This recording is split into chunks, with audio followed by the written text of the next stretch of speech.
ये वैश्विक स्तर का आयोजन है और दुनिया के जो टॉप 20 इकोनॉमीज हैं वो इसमें शामिल होती है, सारे देश को पता है। लेकिन इस बार जो दिखावा किया गया है उसने हीन भावना को प्रदर्शित करने के सारे पुराने रिकॉर्ड तोड़ दिए। ये किसी विश्व स्तर का सम्मेलन ना होकर के एक व्यक्ति का सम्मेलन हो गया है जो विश्व गुरु बनने को आतुर था।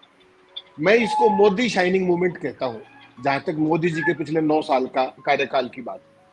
और उन्होंने ये क्यों किया, ये भारत का मीडिया नहीं बता रहा है, पूरी दुनिया के मीडिया के अंदर जो आज दोपहर को, जब तक ये ज्वाइंट स्टेटमेंट नहीं आया, डिक्लेरेशन नहीं आया, उससे पहले इसकी जितनी नेगेटिव पब्लिसिटी हुई है वर्ल्ड ओवर, खासतौर पे मीडिया को एक्सेस ना मिलने को लेकर के, वो न भूत न भविष्य थे।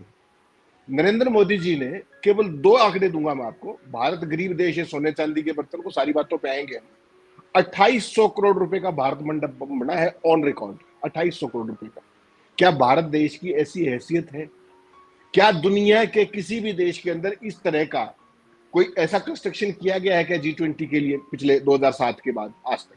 एक भी उदाहरण नहीं है। दूसरा, केवल और केवल G20 के प्रचार के लिए 1000 करोड़ रुपए रखे गए और वेस्टर्न मीडिया ये चीख चीख के कह रहा है कि मोदी जी इस पूरे सम्मेलन को, किसी भी अखबार को उठा लीजिए, किसी भी चैनल को, बेस्ट के, हिंदुस्तान का मीडिया तो लहलोट है, उसकी कोई बात नहीं, वो ये कह रहे हैं कि नरेंद्र मोदी इस पूरे जो G20 सम्मेलन है इसको अपने 2024 के चुनाव के लिए यूज कर रहे हैं। ये बात पूरे दुनिया को पता लगी। दूसरा, मैं आपको एक और बता दूं, ये जो सम्मेलन इस साल हो रहा है 2022, ये पिछले साल था इंडिया में रोटेशन के हिसाब से, लेकिन भारत के प्रधानमंत्री चूंकि बहुत प्रोफेशनल आदमी है और बहुत दूरदर्शी आदमी, उनको ये पता था कि इसको इवेंट को विश्व गुरु बनने के लिए 2022 से बढ़िया मौका नहीं मिला, तो इसलिए उन्होंने इसको 1 साल आगे सरकवाया कंसर्न देश के साथ मिलकर के। ये है मोदी जी की दूरदर्शिता, जिनको ये पता था कि इस सम्मेलन का कैसे प्रयोग किया जाना है। अब आपने बात की गरीबी की, भारत गरीब कहाँ है? गरीबों को तो ढक दिया गया है। और आज वहां पर आया कौन है? जो आज का जो डिनर है उसके अंदर, उसमें कौन आया है?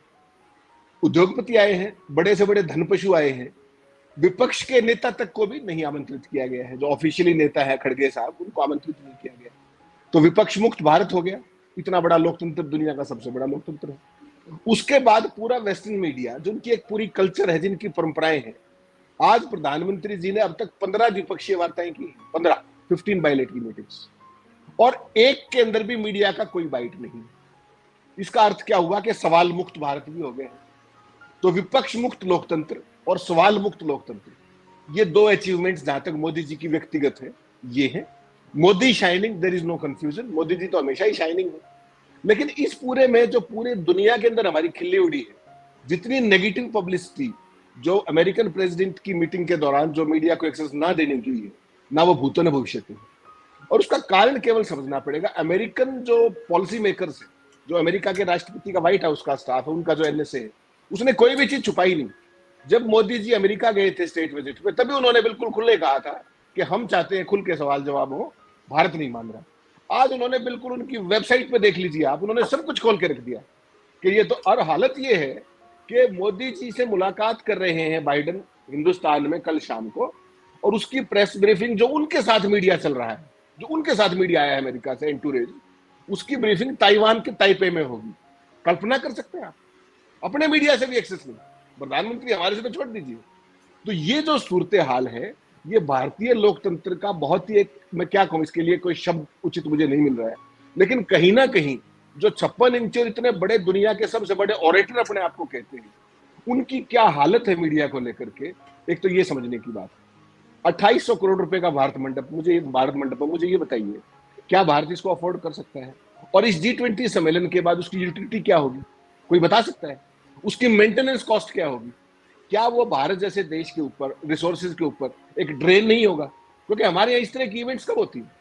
और दूसरी बात, जो आपने गरीबों की बात की, 4 दिन के लिए पूरी दिल्ली के अंदर, पूरा सेंट्रल दिल्ली की एक तरीके से कोई ना कोई आ सकता है, ना जा सकता है, ना ट्रेनें आ सकती है, ना बसें आ सकती है। पूरी दुनिया के इतिहास के अंदर किसी देश के अंदर ऐसा सम्मेलन हुआ हो? आज से 40 साल पहले भारत के अंदर सम्मेलन हुआ था 1983 में, निर्गुट सम्मेलन, निर्गुट देशों का, नॉन अलाइंड। 95 से ऊपर देश, 98 कंट्रीज टू बी प्रिसाइज, आए थे वहां पर। क्या 1 घंटे के लिए भी दिल्ली बंद हुई थी क्या? आज तो उसके बाद बहुत कुछ चीजें, बहुत कम्युनिकेशन, बहुत सेफ्टी, बहुत सिक्योरिटी, बहुत सारी चीजें आ गई।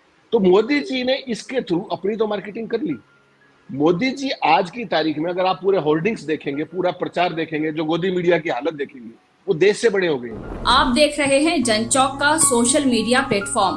हमारे YouTube चैनल को सब्सक्राइब करने के लिए बेल आइकन दबाना ना भूलें।